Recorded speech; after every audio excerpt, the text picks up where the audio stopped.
Guys, time हो गया हमारे निकलने का। बस का टाइम हो गया है। बाइक बुक की थी, बाइक भी आ गई है। ऑफिस से फटाफट आके जल्दी जल्दी पैकिंग किया है और अब निकलते हैं क्योंकि हमारी बस का टाइमिंग है 10:30 कश्मीरी गेट से। और मैंने सिटर किया है बट देखूंगा कंडीशन, अगर सिटर कंफर्टेबल नहीं हुआ तो फिर वहीं पे ही ऑन द स्पॉट पर स्लीपर ले लूँगा, क्योंकि अराउंड 14 आवर्स की जर्नी होगी और ऐसे में अनकंफर्टेबली बैठ के तो नहीं जा सकता। बाकी उसके बाद बस का टूर देता हूँ, रास्ते का व्यू दिखाऊंगा आपको। और उसके बाद अगर कोशिश किया यूनिट के अंदर जाने का जम्मू में, और जाके अगर वीडियो शूट कर पाया तो डेफिनेटली वहाँ के वीडियोस दिखाऊंगा आपको, क्या क्या ट्रेनिंग दी है। और जो हम वहाँ पे यूनिट के साथ एक MOU साइन करने वाले हैं, अगर उसकी वीडियो शूट कर पाया तो डेफिनेटली मैं उसमें दिखाऊंगा। तो चलिए चलते हैं। हमारे बस का भी टाइम हो गया, 9:30 हो रहे हैं और 10:30 तक हमें पहुँचना है वहाँ, क्योंकि बस ऑपरेटर का कॉल आया था कि भैया 10:15 तक पहुँच जाना क्योंकि बस टाइमली है। तो हमारा बाइक वाला भी आ गया है अभी, तो चलते हैं, फिर आपको मैं रास्ते का व्यू दिखाता हूँ। रात के करीब 9:30 बज रहे हैं और फाइनली मैं निकल पड़ा रैपिडो बाइक बुक करके कश्मीरी गेट ISBT की तरफ। ये जो शॉट आप देख रहे हैं ना, ये AI जनरेटेड है, बट हाँ इसमें जो हवा में बाल लहरा रहे थे ना वो मुझे अच्छा लगा, तो इसलिए मैंने ये डाल दिया इसमें। दिल्ली का ट्रैफिक, उसके बारे में जितना बोलूँ उतना कम है। घर से सिर्फ 20 मिनट का रास्ता था, लेकिन ट्रैफिक की वजह से ऑलमोस्ट 45 मिनट्स लग गए हैं। फिर भी जब रात में दिल्ली की रोड पे निकलते हो ना, हर फ्लाईओवर, हर लाइट और हर टर्न आपकी एक कहानी सुनाता है। और फाइनली मैं पहुंच गया था कश्मीरी गेट ISBT। बाइक पे था इसलिए ज़्यादा क्लिप्स रिकॉर्ड नहीं कर पाया। और सामने जो येलो कलर की बस दिख रही है ना, वही है हमारी जम्मू वाली बस। बस के अंदर आते ही ना थोड़ा सा मूड ऑफ हो गया। मेरी नॉर्मल सीटर सीट थी और पीछे कुछ फैमिलीज और कुछ गर्ल्स काफ़ी लाउड बातें कर रहे हैं।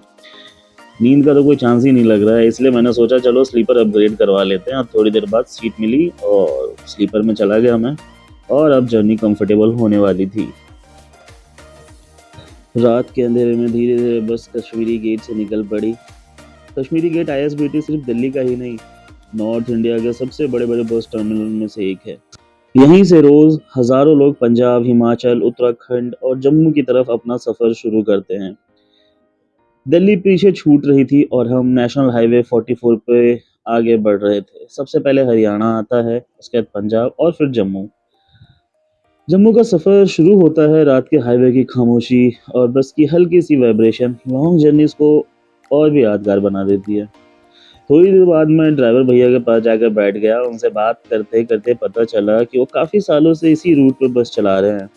मैंने पूछा, भैया जम्मू कितने बजे तक पहुंच जाएंगे? उन्होंने मुस्कुरा कर बोला, अगर सब ठीक रहा तो सुबह 11-12 बजे तक नगरोटा हम पहुंच जाएंगे। रात में एक हाईवे और बस की आवाज़, ये सुनते सुनते हम आगे बढ़ते जा रहे थे और एक हाईवे के रेस्टोरेंट पर बस रुकी।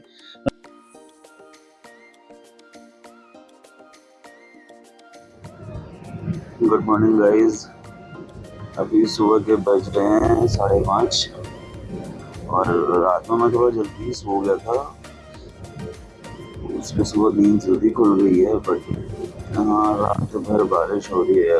अभी लोग पहुँचे हैं, ये लुधियाना पहुँचे हैं अभी हम, और हमें जाना है नागरोटा जम्मू। तो अभी यहाँ से भी और को अराउंड 250 किलोमीटर है। बस भी अच्छी खासी है, कंफर्टेबल है, ज़्यादा प्रॉब्लम नहीं हुई जितनी मुझे लगी थी कि प्रॉब्लम होगी। बट अनफॉर्चुनेटली वीडियो शूट नहीं कर पा रहा क्योंकि पूरे ग्लासेस पे ना वाटर ड्रॉपलेट्स आ रहे हैं, तो बिल्कुल भी शूट करना नहीं है। मतलब वीडियो बना रहा हूँ बट उतना अच्छा नहीं आ रहा है। फिर मैंने कोशिश की है कि ड्राइवर के पास जाके कुछ वीडियो शूट करता हूँ, तो आपको वीडियो में दिखा दूंगा। तो अभी हम पहुँचे, लुधियाना क्रॉस करें, इसका जाएंगे जालंधर, नेक्स्ट स्टॉप होगा जालंधर। फिर देखते बीच में अगर कहीं स्टॉप लेता है बस वाला, वहाँ पर फ्रेश होंगे। लेकिन रात में उन्होंने 2 बजे कहीं रोका था किसी होटल पे, बट मेरा मन नहीं हुआ बिल्कुल भी, मैं आराम से सो रहा था। अभी सुबह 5:30 बजे नींद खुली है, तो देख रहा हूँ पूरे रात बारिश हो रही है, बारिश भी हो रही है और ओले भी गिरे हैं हाथ पर।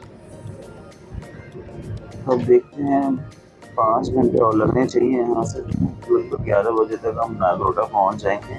फिर हमें जहाँ जाना है डिफेंस कैंप में, वहाँ से आई गेस 45 मिनट्स का है, फटाफट वो कंप्लीट करके जो भी हमारा काम है वो कंप्लीट करके वहाँ से फिर सेम डे ही हम लोग शायद इवनिंग में ही मैं या तो ट्रेन या फिर कोई बस पकड़ के फिर मैं शाम को निकल जाऊँगा था। खिड़की के बाहर का नज़ारा देख कर नींद भी मुस्कुरा उठी। बाहर झमाझम बारिश हो रही है। ग्रीन फील्ड, फॉग, बादल और बारिश की बूंदें, हर चीज़ एकदम फ्रेश लग रही थी। शायद तब तक हम पंजाब के अंदर काफ़ी आगे आ चुके थे। रात को मैं जल्दी सो गया था और सच कहूँ बारिश के मौसम में बस के विंडो सीट से बाहर देखना एक थेरेपी जैसा फील होता है। नेचर को इतने करीब से देखने का अपना ही एक अलग सुकून मिलता है। ऊपर से हम पंजाब के रास्तों जम्मू की तरफ बढ़ रहे थे। ड्राइवर भैया ने रात को ही एक बात बोली थी कि सुबह एक ऐसा रूट आएगा जहाँ दोनों तरफ घना जंगल होगा। उन्होंने कहा था इसका वीडियो ज़रूर बनाना। अब जैसे ही वो रोड आया उन्होंने मुझे आवाज़ लगाई और मैं फ़ौरन फ्रंट सीट पे बैठने के लिए पहुंच गया। और जो सीन मैं देख रहा हूँ ना, और आप लोग देखिए ये वीडियो, उसे वर्ड्स में डिस्क्राइब करना मुश्किल है। दोनों तरफ घने पेड़, बीच में गीली रोड, ऊपर से हल्की बारिश और आसपास सिर्फ नेचर की आवाज़। ऐसा लग रहा है जैसे किसी बॉलीवुड ट्रैवल फिल्म का सीन चल रहा है। कभी कभी सफ़र डेस्टिनेशन से भी ज़्यादा खूबसूरत हो रहा है। ये रास्ता मतलब ऐसा लग रहा था ना कि पूरे रात की जो थकावट थी ना, वो पूरी थकावट खत्म हो गई और एकदम फ्रेशनेस फील हो रहा था। दोनों तरफ जंगल, लिटरली ऐसा फील हो रहा था ना कि किसी मूवी का सीन चल रहा हो। और दोनों तरफ जो ये ग्रीन ग्रीन सा दिख रहा है ना, ऐसा लग रहा था ना कि कुछ आर्टिफिशियल है। और ऊपर से जो इस पे बारिश की बूंदें पड़ी है ना, वो इसको और भी खूबसूरत बना रही थी। ऐसा लग रहा था ना कि बस ये दिल्ली से ऐसे ही जर्नी शुरू हो और ऐसे ही चलते चलते हम जम्मू पहुंच जाए। पर कभी कभी होता नहीं कि जैसा हम सोचते हैं वैसा होता नहीं है। जैसे जैसे हम आगे बढ़े और जैसे ही वो जंगल वाला रास्ता खत्म हुआ, बारिश और तेज हो चुकी थी। इतनी झमाझम बारिश हो रही थी कि ऐसा मन हो रहा था कि बस ड्राइवर भैया को बोलो कि भाई बस रोक दो, बारिश में थोड़ा सा हम भी भीग लेते हैं। बट हम ऐसा कर नहीं सकते थे, तो बस ऐसे ही चलते गए। अभी आप जैसे देख रहे हैं सुबह के 7:30 के आसपास का टाइम हो रहा है और आप देखो विजिबिलिटी कितनी कम है। इतनी झमाझम बारिश हो रही थी। और वो ड्राइवर भैया मुझे बता रहे थे कि ये जो बस जा रही है ये गवर्नमेंट बस है। मैंने उनसे पूछा था कि हम इनसे आगे क्यों नहीं जा सकते, तो उन्होंने लगी लो अभी आपको दिखाता हूँ कैसे आगे जाते हैं। और फिर उन्होंने ऐसे ही उनको टेक ओवर कर लिया और ऐसे ही हम चलते जा रहे थे। जितनी बारिश की बूंदें थी, मतलब सफ़र और भी सुहाना होता जा रहा था। और ड्राइवर भैया मुझे बता रहे थे कि रात को वो भी सो नहीं पाए हैं, बट सुबह सुबह ऐसा नज़ारा देख के उनकी सारी नींद, सारी थकावट ख़त्म हो गई है। और उन्होंने तारीफ़ भी की कि भैया ऐसे कोई आके बैठता नहीं है, बात नहीं करता है, बट आप आके बैठ के बात करके बहुत अच्छा लग रहा है मुझे। और लगे हाथ मैंने उनसे चैनल भी सब्सक्राइब करवा लिया। हाँ, चैनल पर सब्सक्राइबर्स इतने नहीं हैं, बट ठीक है, जर्नी है, ब्लॉग्स है। कभी खाली टाइम मिलता है तो बैठ के अपने ब्लॉग्स देख लेते हैं, तो अलग ही सूदिंग सा फील होता है और अलग ही फीलिंग देता है वो। और फिर इसके बाद मैं अपने सीट पर जाके बैठ गया था और धीरे-धीरे जब हम लोगों ने अमृतसर क्रॉस किया तो उधर की साइड थोड़ी कम बारिश हो रही थी, बट हाँ ग्रीनरीज थे तो इसीलिए मज़ा भी आ रहा था। लगभग सुबह 8 बजे हम एक बस स्टॉप पे रुके। मैं फ्रेश हुआ और स्पेशली बिना चीनी वाली गर्म चाय मंगवाई, क्योंकि थोड़ा हेडेक हो रहा था और बारिश के मौसम में ना एक कप गर्म चाय बस वही चाहिए होता है। अब हम पंजाब का लास्ट स्ट्रेच क्रॉस कर रहे थे और जम्मू कश्मीर की तरफ एंटर कर रहे। सबसे पहले कठुआ डिस्ट्रिक्ट आता है, जिसे जम्मू एंड कश्मीर का गेटवे भी कहा जाता है। एंट्री गेट ही हवा बदल देती है। जैसा आप देख सकते हैं महाराजा गुलाब सिंह का जो स्टैचू है, ये जम्मू में एंट्री गेट है। पंजाब और जम्मू का बॉर्डर पड़ता है ये, जैसा बस वाले भैया ने मुझे बताया था। कठुआ के बाद अभी हम जैसे कठुआ अंदर मतलब कठुआ आ ही गया है। कठुआ जैसे क्रॉस करेंगे तो हम नागरोटा की तरफ आगे बढ़ने लगेंगे। रास्ते में पंजाब और जम्मू कश्मीर का जो हमने टोल क्रॉस किया है, एंट्री करते ही जगह जगह मंदिर दिखने लगे। एक तो सत्यनारायण भगवान की मंदिर की झलक दिखी थी, उससे और दिल को सुकून मिला। जम्मू को वैसे सिटी ऑफ टेम्पल्स भी कहा जाता है, ये बस सुना था, बट जैसे ही जम्मू में एंटर करते ही जो देखने को मिला उससे ये गाइस प्रूफ हो गया ऑलमोस्ट अभी क्यों हम कहा जाता है। नागरोटा पहुंचने ही वाले हैं। हाफ एन आवर की जर्नी और है और हाफ एन आवर में हम नागरोटा पहुंच जाएंगे। मैं बस में ही रेडी हो गया था, जहाँ पे हम होटल में रुके थे तो वहीं पे अच्छा था, तो वहीं पे होटल नहीं वो रेस्टोरेंट टाइप था, तो वहीं रुके थे हम लोग। तो अच्छा खासा था वो, तो वहाँ पे फ्रेशन अप होके मैं रेडी हो गया और फिर सोचा कि क्या ही 1-1.5 घंटे की बात है, तो क्या मैं होटल लूँ या कुछ रुकने का सोचूं। फटाफट वहाँ से काम ख़त्म करके वापस बस पकड़ के दिल्ली। तो ऑलमोस्ट अभी बस हाफ एन आवर में हम लोग पहुँचने ही वाले हैं। और इधर का मौसम यार गाइस बहुत अच्छा हो रखा है। इधर का मौसम, अगर मेरा प्लान होता तो मैं आगे जाता घूमने के लिए, बट अभी थोड़ी सी प्रॉब्लम चल रही है, ऑफिस का भी बहुत सारा काम है, तो देखते हैं कभी फिर सबके साथ ही आएंगे कभी प्लान बना के। तो अभी ऑलमोस्ट पहुंचने वाले हैं नागरोटा। लोग उतरना शुरू हो गए हैं, तो बस बताता हूँ बाकी आपको। हर किलोमीटर के साथ पहाड़ और पास आने लगे, हवा और ठंडी होती गई। बारिश रुक रुक कर हो तो रही थी, हर मोड़ पे एक नया पोस्ट कार्ड जैसा व्यू मिलता जा रहा था। उस वक्त बस एक ही फीलिंग थी, काश ये सफ़र थोड़ा और लंबा होता। सो गाइस, हम पहुंच गए फाइनली नागरोटा। और सबसे पहले मैं पहुंचा यहाँ एक कैफ़े में। पहाड़ में पहुंचे हूँ तो मैगी ना खाए ऐसा तो हो नहीं सकता। तो यहाँ पे मैंने एक लस्सी और एक मैगी ऑर्डर किया था। हाँ, मैगी का टेस्ट वो टेस्ट नहीं था जो हमारे दिल्ली में होता है, बट स्टिल कुछ ना होने से कुछ तो है, वो बेटर है। और ये है नागरोटा का व्यू। अभी मैंने रैपिडो बुक किया है तो भैया आ रहे हैं। और यहाँ पे मैंने रैपिडो ऑटो बुक किया और जिन भैया के साथ मैं अभी जा रहा हूँ ये काफ़ी हेल्पफुल निकले। इन्होंने सिर्फ राइड ही नहीं दी बल्कि पूरा रूट भी समझाया कि किस गेट से एंट्री होगी, कहाँ रिपोर्ट करना है और किस तरह से अंदर जाना होगा। फिर बोले आइए सर, मैं आपको यूनिट के गेट तक छोड़ देता हूँ। ऐसा सफ़र में जब कोई अनजान इंसान इतनी हेल्प कर देता है ना, तो जर्नी और भी यादगार बन जाती है। छोटी छोटी काइंडनेस ही ट्रैवल को स्पेशल बना देती है। अब हम नागरोटा यूनिट की तरफ बढ़ रहे हैं। सच कहूँ तो थोड़ी एक्साइटमेंट भी है और थोड़ी क्यूरियोसिटी भी है। और हाँ, आप लोगों को शायद पता ना हो तो मैं जम्मू किस काम से आया हूँ, तो उसका रीज़न बता देता हूँ। मैं नागरोटा यूनिट जा रहा हूँ जहाँ हमने एक industrial grade 3D printer install करना है। सिर्फ इंस्टॉलेशन ही नहीं, वहाँ डिफेंस के कुछ ऑफिशियल्स को वो प्रिंटर की प्रॉपर ट्रेनिंग भी देनी है ताकि वो उसे एफिशिएंटली ऑपरेट कर सके। इस ट्रिप का एक और बहुत इंपॉर्टेंट पार्ट है, हमें डिफेंस के साथ ड्रोन मैन्युफैक्चरिंग को लेकर एक MOU भी साइन करना है। मेरे लिए ये सिर्फ एक ट्रैवल ब्लॉग नहीं बल्कि करियर का भी एक बहुत स्पेशल मेमोरेबल एक्सपीरियंस होने वाला है। इसलिए मैं चाहता हूँ कि जितना हो सके इस पूरी जर्नी को आपके साथ शेयर करूँ। मैं पूरी कोशिश करूँगा कि इंस्टॉलेशन प्रोसेस, ट्रेनिंग सेशंस और वहाँ के ओवरऑल एक्सपीरियंस आपको वीडियो में दिखा पाऊँ, अगर हमें परमिशन मिलती है तो। और आपको 3D प्रिंटर का सेटअप, उसकी वर्किंग और कुछ बिहाइंड द सीन मोमेंट्स भी ज़रूर देखने को मिलेंगे। लेकिन एक बात पहले ही क्लियर कर दूँ, क्योंकि ये डिफेंस का रिस्ट्रिक्टेड एरिया है, इसलिए हर जगह कैमरा यूज़ करना अलाउड नहीं होगा। सिक्योरिटी रीज़न की वजह से तो कुछ लोकेशंस और एक्टिविटीज़ को रिकॉर्ड नहीं किया जा पाएगा। इसलिए जितनी भी परमिशन मिलेगी उसके अकॉर्डिंग ही मैं सारे शूट करूँगा। मैं पूरी कोशिश करूँगा बिना किसी रूल्स को ब्रेक किए आपको मैक्सिमम चीज़ें दिखा सकूँ ताकि आप भी एक्सपीरियंस का हिस्सा बन सको। और अगर कुछ जगह पे वीडियो शूट करना पॉसिबल नहीं हुआ तो मैं वॉइस ओवर के थ्रू आपको बता दूंगा। तो ये है वो 3D प्रिंटर जिसका मैंने अनबॉक्सिंग किया था। इन्होंने बहुत पहले परचेज़ कर लिया था, बट ना इसको इंस्टॉल किया इन्होंने, ना ही इसको ऑपरेट किया था। तो इसी की ट्रेनिंग भी देनी है मुझे और इसी को इंस्टॉल भी करना है। उसके बाद देखते हैं यहाँ पे क्या काम होता है। तो अगेन मैं दोबारा बता दूँ कि अगर परमिशन नहीं मिली तो मैं ट्रेनिंग सेशन भी रिकॉर्ड नहीं कर पाऊँगा। और ये है ड्रोन एरिया, सर्वोत्तम उड़ान के नाम से है। और इसका मैंने ऑब्वियसली परमिशन लिया था, तभी मैं शूट कर रहा हूँ। और ज़्यादा पीछे नहीं करेंगे हम। और मेक श्योर अगर बारिश हो रही है, कुछ ऐसा हो रहा है तो इसको पूरा कवर कर देंगे कि इस पर मॉइस्चर भी नहीं लगना चाहिए। इस पर मॉइस्चर लगता है तो ये ख़राब हो जाता है फिलामेंट। तो इतना ज़्यादा खोलने की भी ज़रूरत नहीं, हल्का सा खोलना है, चल जाएगा काम इसका। यहाँ से फिर फिलामेंट लोड करना है, ये पाइप है, यहाँ से लोड हो गया तो इसको अंदर पुश कर देंगे। वहाँ तक चला गया फिलामेंट, अपना पटक जाएगा जब यहाँ तक नीचे पहुँच जाएगा तो फिर इसको लॉक कर देंगे। ये सेटिंग यहाँ से एक्सट्रूड रिट्रैक्ट, ये एक्सट्रूड और ये रिट्रैक्ट, ठीक है। एक्सट्रूड मतलब होता है फिलामेंट से निकालेगा, फिलामेंट नोजल से निकालेगा। रिट्रैक्ट मतलब वो वापस निकाल देगा वहाँ से। तो अभी हमें एक्सट्रूड करना है, तो इस पर हम क्लिक कर देंगे। बस इतना सा ही प्रोसीजर है फिलामेंट लगाने का। फॉर एग्जाम्पल ये हमारा प्रिंट कंप्लीट हो गया, उसके बाद हमें फिलामेंट निकाल के फिर इसी पैकेट में उसको टेप से रोल करके रखना होगा। तो ये वाला ऑप्शन था एक्सट्रूड करने का, तो उसने एक्सट्रूड कर दिया।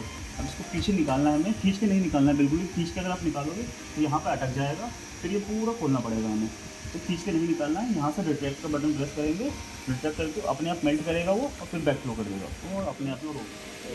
ये छोटा सा नाव है, ये प्रिंट करके हम देखते हैं 16 मिनट का है। इस पर क्लिक किया, और ऐसे ही आपको जब पेन ड्राइव से भी प्रिंट करोगे ना, तो ये तो लोकल ड्राइव जो इसके अंदर है, USB अगर आप लगाओगे तो यहाँ आ जाएगा, और यहाँ पे आपका आएगा अगर आपने इंटरनेट के थ्रू फाइल भेजा हुआ तो वो सारा फाइल यहाँ आ जाएगा हिस्ट्री में। हाँ, वो सारा हिस्ट्री में आ जाएगा। लोकल में जो इसके अंदर है, USB ड्राइव में जो पेन ड्राइव लगाओगे, हिस्ट्री में जो भी आपने प्रिंट किया होगा वो, और जो आपने इंटरनेट के थ्रू भेजा होगा इस पर, वो आ जाएगा। तो अभी हम लोकल वाले से स्टार्ट करेंगे इसको प्रिंट करना। ये कैलिब्रेशन हमेशा ऑन रखना है ताकि उसको प्रिंट करने में प्रॉब्लम ना हो। कैलिब्रेशन का मतलब ये है कि वो बेड लेवल करेगा हर बारी। बेड लेवल करेगा तो आपको प्रिंट करना ईजी रहेगा, और आपका मटेरियल ख़राब नहीं होगा, प्रिंट ख़राब नहीं होगा। अब हम ये प्रोसेस स्टार्ट करने से पहले हमें सबसे पहले काम हर बारी करना है, और ये छोटा सा ही पार्ट है। जब हम सॉफ्टवेयर पे स्लाइस करेंगे तो हमें दिख जाएगा वहाँ पे कि कितना स्पेस में वो प्रिंट करने वाला, तो उतने स्पेस में हमें एक ग्लू स्टिक लगा देना है। अब आप देखिए यहाँ पे कैमरा इसका एक्टिवेट हो गया है। वाईफाई नहीं है इसलिए हम इसको कैमरे को एक्सेस नहीं कर सकते हैं अभी। यहाँ पे इसका कैमरा लगा हुआ है।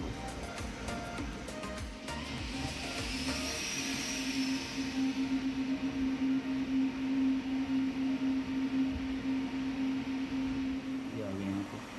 ये जी कोड में हो गया। नहीं, ये भी बनेगा ही अभी। अब इसका काम है बेसिकली प्रिंटर के ये सब चीज़ें बताना है कि इसको स्ट्रेंथ कितना रखना है, इनफिल कितना देना है, डिज़ाइन कितना चाहिए उसमें, क्लैरिटी कितना चाहिए, कितना जल्दी बना के देना है, मटेरियल कौन सा यूज़ करना है, वो सारा चीज़ हम यहाँ बताएंगे। तो ये वाला जो ऑप्शन था आपका, फर्स्ट ऑप्शन जो था वो फाइल लोड करने के लिए था। ये वाला ऑप्शन है कि आपको 2-3 बेड और चाहिए उसके लिए। तो ये सिंगल प्रिंटर के लिए तो एक ही फाइल, एक ही प्लेट काफ़ी है। ये वाला जो ऑप्शन है, ये ऑप्शन इसे इधर उधर करने के लिए। फाइल इधर उधर करने के लिए, क्योंकि फाइल कभी कभार क्या होता है ना कि लोड किया आपने, साइड में आ गया, तो फाइल जितना ज़्यादा साइड में होगा प्रिंटर को उतना ज़्यादा टाइम लगेगा उसको प्रिंट करने में। सेंटर में होना चाहिए। सेंटर में होना चाहिए। तो सेंटर में करने के लिए आप मैनुअली करोगे तो आप मेज़र नहीं कर पाओगे, तो सबसे बेस्ट है इसको 0, इसको 0,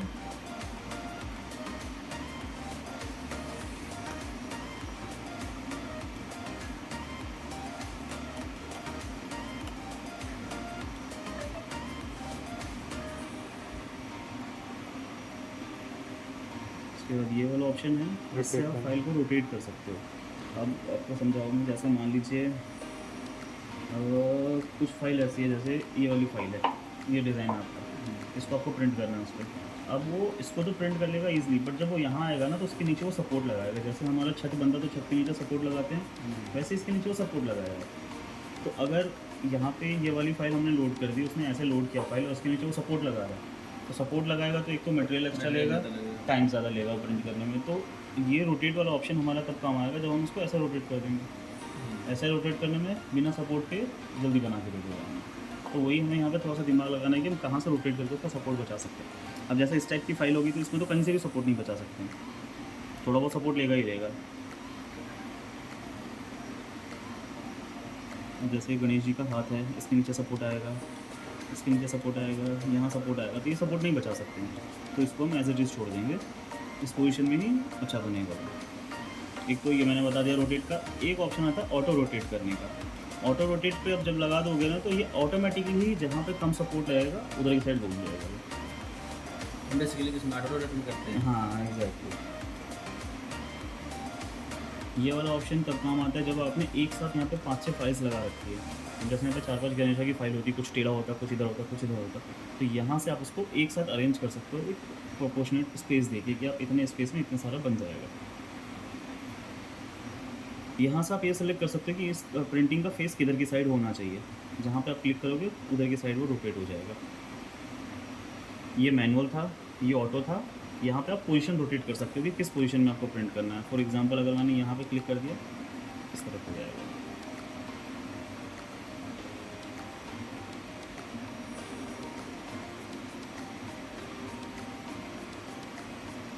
इसको 4 पार्ट में कट कर सकते हो, तो ज़रूरत है नहीं इन सब चीज़ों की। ये ऑप्शन आपके काम आएगा कि इसको रिसाइज़ करना है। अभी जो इसका हाइट है वो है 5 mm, मुश्किल से इतना बड़ा होगा ये, 5 सेंटीमीटर के, 50 mm में 5 सेंटीमीटर का, इतना बड़ा होगा। अगर आपको उसको बड़ा करना है तो आप यहाँ से इंक्रीज़ कर सकते हो। यहाँ पे भी दो ऑप्शंस होते हैं, एक होता है यूनिफॉर्म स्केलिंग। यूनिफॉर्म में क्या होगा कि आपको एक साइज़ बढ़ाओगे, बाकी सारे प्रोपोर्शनेटली ऑटोमेटिकली बढ़ा देगा। एक होता है कि बस आपको जैसे मान लीजिए बस हाइट बढ़ाना है, बाकी लेंथ पर टिक जैसा रखना है, हाइट बढ़ाना है, तो यूनिफॉर्म स्केलिंग को अनटिक करके आपको बस यहाँ से हाइट इंक्रीज़ करनी है, बस हाइट इंक्रीज़ होगा इसमें।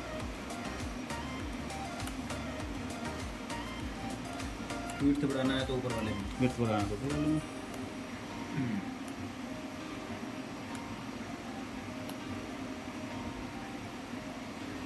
बस हमारे काम का यही 3 ऑप्शन है, यही 5 ऑप्शन है। इसके आगे जब वो मल्टी प्रिंटर्स आएंगे तब काम आता है। तो ये तो हो गया ये ऑप्शन कि आप इस पर स्लाइस कर सकते हो। उसके बाद ऑप्शन आता है यहाँ पे, ये होता है लेयर हाइट। लेयर हाइट का मतलब होता है कि वो एक लेयर कितना बड़ा बनाएगा। जैसे भी गोल गोल घूम रहा था वो लेयर बना रहा था, तो एक लेयर कितना मोटा बनाएगा, जितना मोटा लेयर बनाएगा प्रिंट की क्वालिटी उतनी ख़राब होगी, बट प्रिंट आपको जल्दी मिलेगा वो, क्योंकि मोटा बनाएगा तो जल्दी जल्दी बनाता हुआ चला जाएगा वो।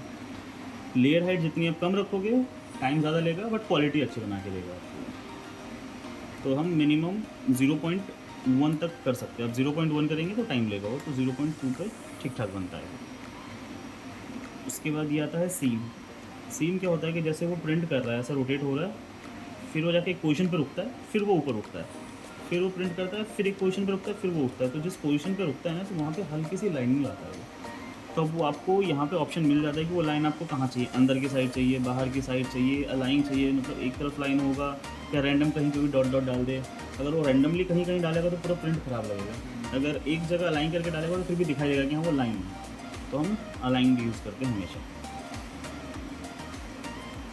ये ऑप्शन आता है जिसमें डिपेंड करता है कि आपकी फ़ाइल की स्ट्रेंथ कितनी होगी। यहाँ आना है आपको, ये बिल्कुल भी नहीं छेड़ना आपको, वो ऑटोमेटिकली जब आप यहाँ चेंज करोगे वो ऑटोमेटिकली एडजस्ट कर लेगा अपने। तो मेन काम है आपका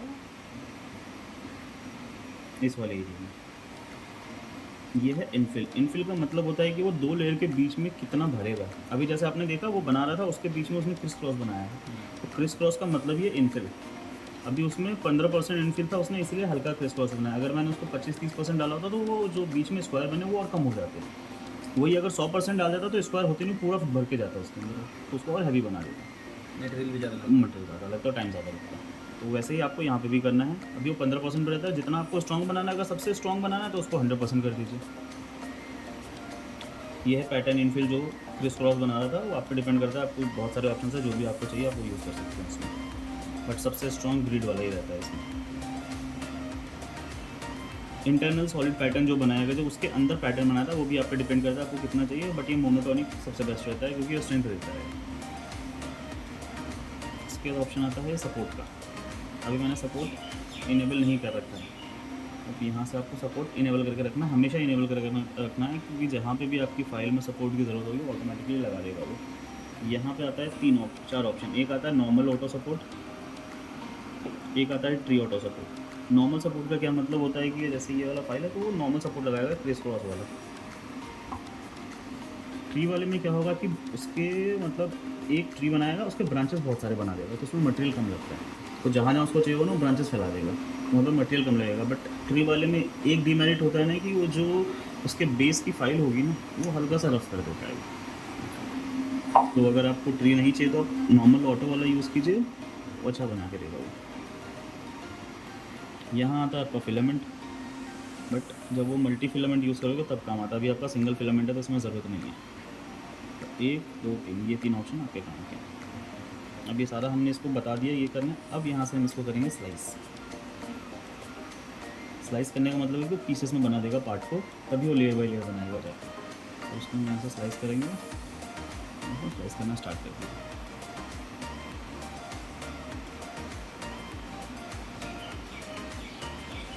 जहाँ जहाँ उसको सपोर्ट की ज़रूरत थी उसमें वहाँ सपोर्ट लगा दिया आपने। और जो आपका मेन ऑब्जेक्ट होगा और जो सपोर्ट वाला ऑब्जेक्ट होगा, उन दोनों में बहुत फ़र्क होगा। सपोर्ट बहुत हल्के मटेरियल में बनाएगा वो, तो आप हाथ से भी तोड़ोगे तो टूट जाएगा वो, और जो आपका एक्चुअल मॉडल होगा वो हैवी होगा। अच्छा, सपोर्ट तोड़ के हटा सकते हैं मशीन से? सपोर्ट तुरंत निकल जाएगा और टुकड़ों में निकल जाएगा वो। लेकिन बनाया गया सपोर्ट में ही। बनाएगा तो सपोर्ट में, जहाँ अब बेसिकली जिस चीज़ को हवा में चाहिए होगा तो हवा में लटकाएगा तो ही। अगर हवा में लटकाएगा तो ब्रीजिंग कर देगा वो, तो उसको सपोर्ट चाहिए वहाँ पे। अब यहाँ पे आपको टाइम दिख रहा है, इसको लगेगा 1 घंटा 4 मिनट प्रिंट होने में। टोटल मटेरियल का वेट होगा 12.53 ग्राम। अब आप चाहो तो डायरेक्टली यहाँ से वहाँ प्रिंट भेज सकते हो, अगर वो इंटरनेट से कनेक्टेड होता हो डायरेक्टली हम यहाँ से फाइल भेज सकते थे। करके देख लेते हैं। अगर नहीं तो आप 1 घंटे लग जाएगा लेकिन इसमें ना। हाँ तो प्रिंट करके छोड़ दीजिए, आपको टेस्ट तो करते रहिए। प्रिंटर में ख़राब होने लायक कुछ भी नहीं है, ये स्मार्ट प्रिंटर है, कुछ भी ख़राब नहीं होने वाला है इसमें। जब तक आप चलाओगे नहीं, सीखोगे नहीं, गलती नहीं करोगे, सीख नहीं पाओगे। और वो तो मैंने बता दिया, आप यहाँ से इंटरनेट के थ्रू भेज सकते हो फाइल को। अगर आपको उसमें पेन ड्राइव के थ्रू भेजना है तो इस पर क्लिक करेंगे और ये वाला ऑप्शन लेना है एक्सपोर्ट जी कोड, जो मैंने आपको बताया था कि जी कोड फाइल। तो यहाँ से आप जी कोड पर सिलेक्ट करोगे, यहाँ आ जाएगा जो भी आपका लगा होगा पेन ड्राइव, वहाँ पर उसको सेव कर सकते हो। डाउनलोड में इसको सेव कर सकते हैं, तो फिर इसमें लगा सकते हैं। तो बस इतना ही पंगा होता है इसमें। बाकी जब उसमें इंटरनेट कनेक्ट होगा तो आप यहाँ पे डिवाइस को ऑन करोगे, यहीं पे डिवाइस आपका शो करने लगेगा। एक बार बस आपको यहाँ पे स्कैन करना है, वो अपने आप ही ऑटोमेटिकली यहाँ पे स्कैन अब करके दिखा दो एक बार, कनेक्ट कर दिखा दो हम। इंटरनेट ऑन करके एक बार दिखा दो सेम इसको कनेक्ट करना पड़ेगा फिर आपको। उसको। ये मतलब एक ही डाटा से प्रिंटर को यहाँ लाना पड़ेगा आपको। लाइन केबल एक ही है। हाँ लाइन के देखिए, फिर क्या बोलते हैं, फिर आपको मोबाइल के बाद इसे कनेक्ट करनी फिर है। दोनों करना पड़ेगा। को उसको ही करना पड़ेगा, मोबाइल से सेम नेटवर्क चाहिए उसको। वैसे वो बहुत बाद में करना पड़ेगा, आप अगर स्कैन करके करोगे ना, अगर इंटरनेट पर कनेक्टेड है तो स्कैन करने पे आ जाता है।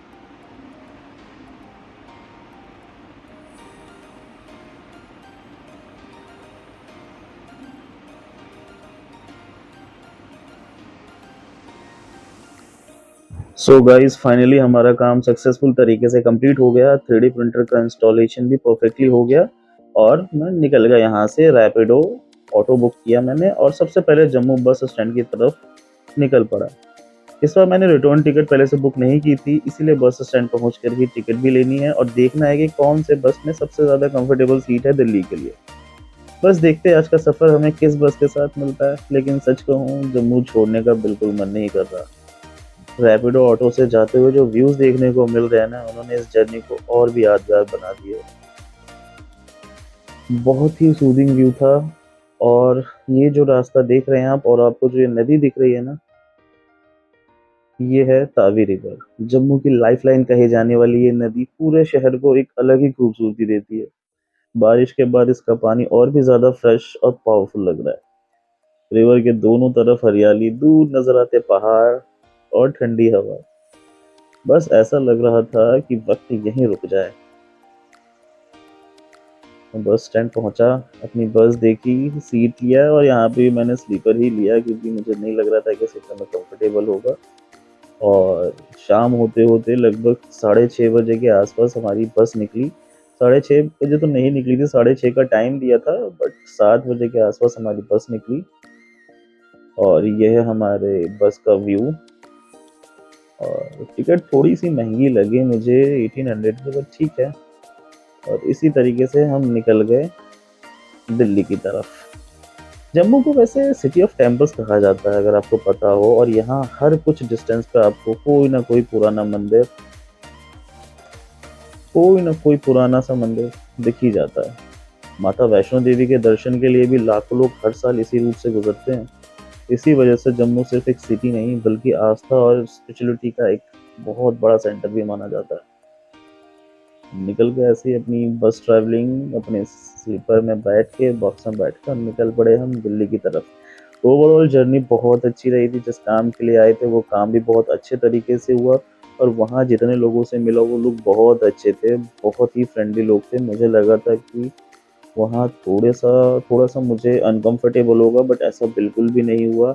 बहुत अच्छे लोग मिले वहाँ पे। अब मैं नाम लेके तारीफ तो नहीं करूँगा क्योंकि मुझे अलाउड नहीं था, बट सब लोग बहुत अच्छे थे। तो धीरे धीरे हम लोग ऐसे ही दिल्ली की तरफ बढ़ने लगे।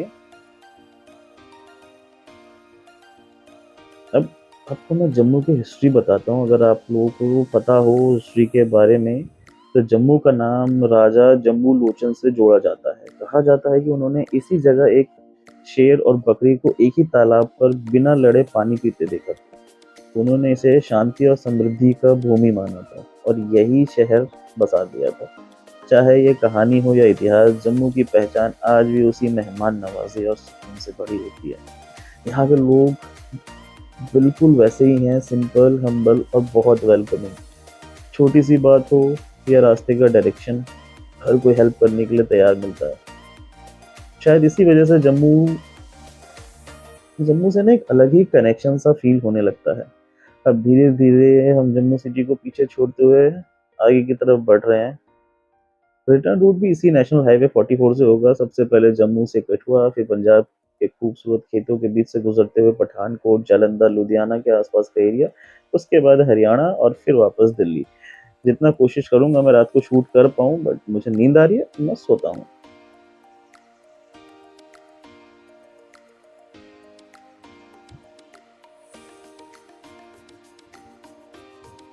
ये हमारा सुबह का वीडियो है। जब मैं सुबह उठा तो बहुत लेट हो चुका था, और जो आप व्यू देख रहे हैं ये व्यू ऑलमोस्ट जब हम पहुंचने वाले थे तब का व्यू है, क्योंकि रात को मुझे नींद बहुत अच्छी आई थी। इतना कंफर्टेबल सो पाया मैं रात में कि जब बस हमारी किसी रेस्टोरेंट पे रुकी भी थी तो मुझे बिल्कुल भी नहीं पता चला और मैं सोता ही रहा। और जब सुबह उठा तो मैं बस के सामने का व्यू लेना भूल गया था, तो वो व्यू लिया मैंने। रात को बैठा तो था बट रिकॉर्ड करना भूल गया था। उनसे बातों बातों में ही रिकॉर्ड ही नहीं कर पाया था मैं। बहुत अच्छा रहा ये रास्ता, बहुत कंफर्टेबली सोया भी। और ये हमारे दिल्ली में एंटर होने का रास्ता है, यहीं से हमने दिल्ली में एंट्री की है। और बस कुछ देर और फिर हम पहुंच जाएंगे Kashmiri Gate bus stand. Finally हम दिल्ली पहुंच गए हैं। बस कुछ ही मिनट और हमारी बस कश्मीरी गेट ISBT पर एंटर करने वाली है। सच कहूँ तो जितनी एक्साइटमेंट जम्मू जाते वक्त थी, उतनी ही खुशी अब घर वापस आने को हो रही है। हर सफर की सबसे खूबसूरत फीलिंग शायद घर लौटना ही होता है। बस की खिड़की से दिल्ली की सुबह देखना एक अलग ही इमोशन है। धीरे धीरे बढ़ता हुआ ट्रैफिक, ऑफिस जाते लोग, चाय की दुकानों पर भीड़ और शहर का धीरे धीरे जागना। बस तब एहसास होता है कि हम अपने शहर वापस आ गए हैं। दिल्ली की मॉर्निंग की वाइब ही अलग होती है यार। अब हम कश्मीरी गेट पहुंचने के बाद मैं एक रैपिडो बाइक करूंगा।